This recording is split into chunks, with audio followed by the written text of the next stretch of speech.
Fellow Lions, Lionesses, Leos, families, and guests, by the authority granted me as past district governor and a member in good standing in the Association of Lions Clubs International, I hereby declare the installation of our new district governor to be complete. And lower your hand now. May I present our new district governor, year 2011-2012.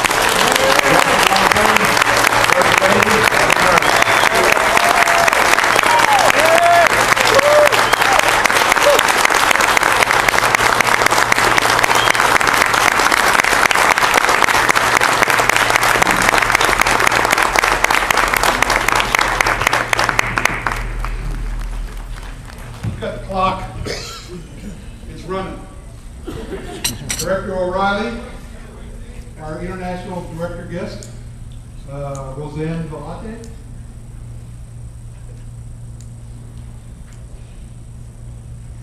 Immediate past district governor Ray Jackham, Governor Steve, Lions, Lionesses, and guests. I really wish my parents were here. I'm sure they would be proud. My thanks go to my club, the Chicago Uptowns Club. Please rise. Thank you.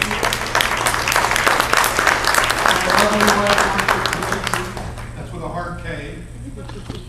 Who has put up with my craziness and put up with the Lions Clubs for all these years. Thanks to all my friends who have encouraged me. A special thanks goes out to my sponsor, Lion Reno Lovison.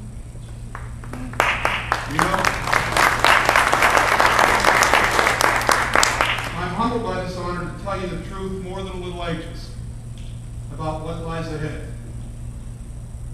PDGs and Lion Steve have told me what to expect, and yet we all know there may be bumps along the road. Some people dream of riches. Some people dream of success. Some people dream of glory. I dream of owning my own Schwinn bicycle. You wouldn't know it to look at me, but I used to love riding bicycles. In fact, most of what I've learned in life, I've learned while riding my bike. Having grown up in the 50s in a middle-class suburb of Erie, Pennsylvania, having a new bicycle was a status symbol in the middle-class community in which I lived.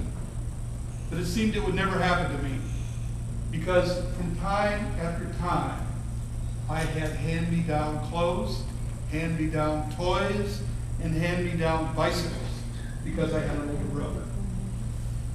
It seemed it would never happen for me. Finally, I realized with my first job, that of being a paper boy, maybe I could make enough money to buy the kind of bike that I had been dreaming about.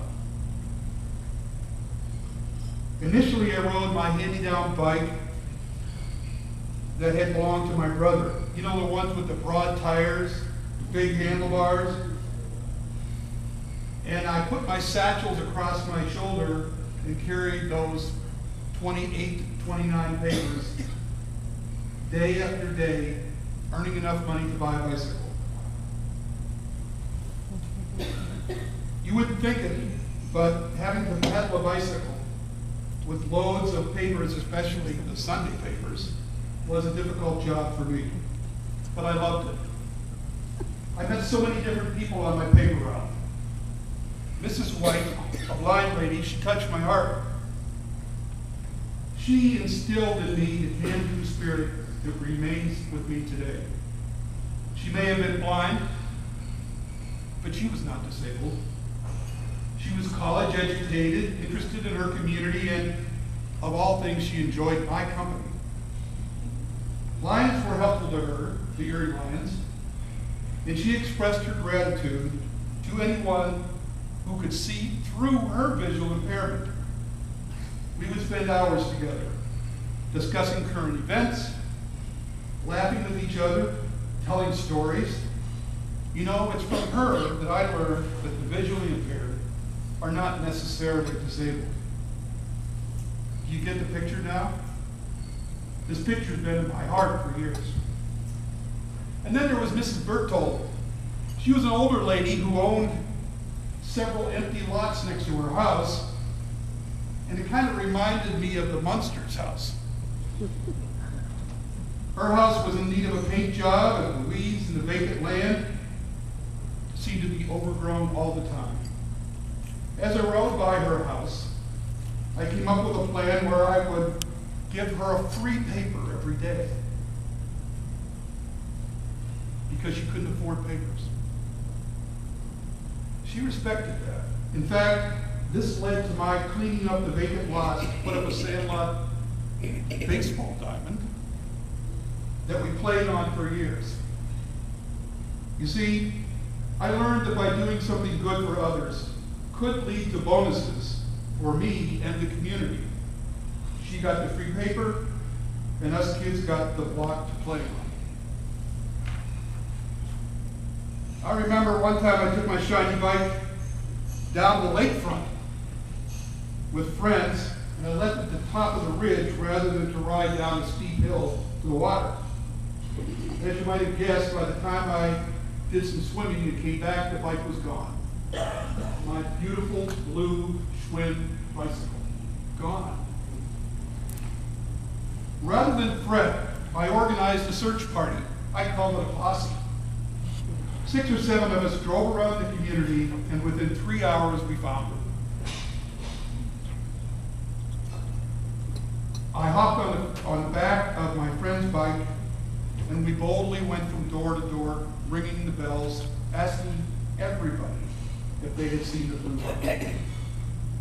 Finally, when we stopped and saw the bike, I knocked on the door, and the mother of the boy was surprised to see somebody at her door with a posse of other boys my age. I learned that when times are tough, you gotta be active and bold.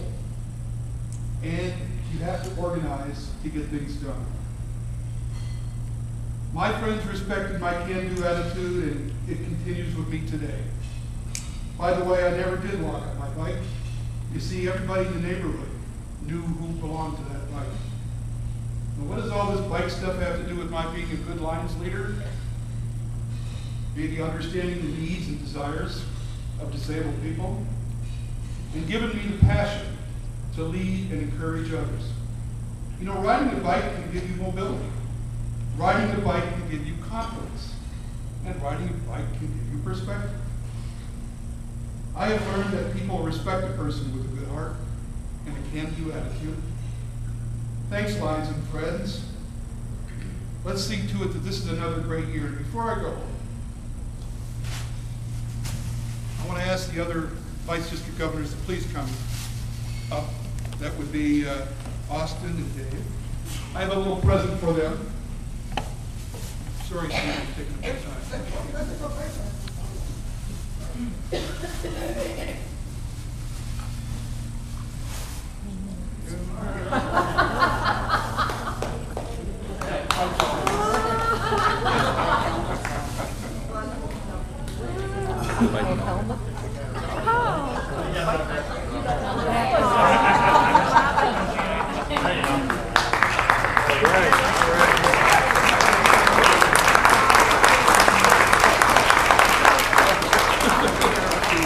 Not yet.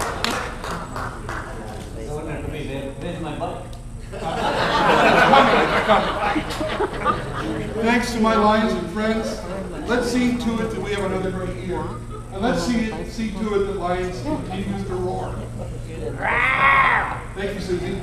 Now, let's roll, Lions. Let's roll.